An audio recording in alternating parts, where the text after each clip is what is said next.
మాజీ మంత్రి కాకాణి గోవర్ధన్ రెడ్డికి పోలీసులు మరోసారి నోటీసులు ఇచ్చారు. ఇప్పటికే 2 సార్లు నోటీసులు ఇచ్చిన పోలీసులు వాయిదా వేయడంతో కాకాణి గోవర్ధన్ రెడ్డి ఎప్పుడు పిలిచినా నేను విచారణకు సిద్ధమేనంటూ, విచారణకు భయపడేది లేదంటూ ఆయన పోలీసులకు సమాధానమిచ్చారు. అయితే నెల్లూరు రూరల్ పోలీస్ స్టేషన్లో ఈ నెల 24వ తేదీ విచారణకు హాజరు కావాలని పోలీసులు ఈసారి నోటీసుల్లో అందించారు. ఒకవేళ 24వ తేదీ ఏదైనా కార్యక్రమాలు ఉంటే విచారణకు ఎప్పుడు వస్తారనేది తెలియజేయాలని వారు కోరారు. మాజీ మంత్రి కాకాణి గోవర్ధన్ రెడ్డికి పోలీసులు మరోసారి నోటీసులు ఇచ్చారు.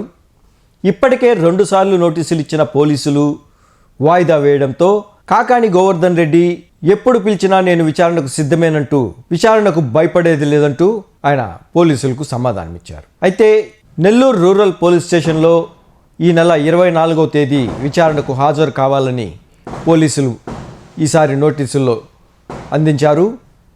ఒకవేళ 24వ తేదీ ఏదైనా కార్యక్రమాలు ఉంటే విచారణకు ఎప్పుడు వస్తారనేది తెలియజేయాలని వారు కోరారు.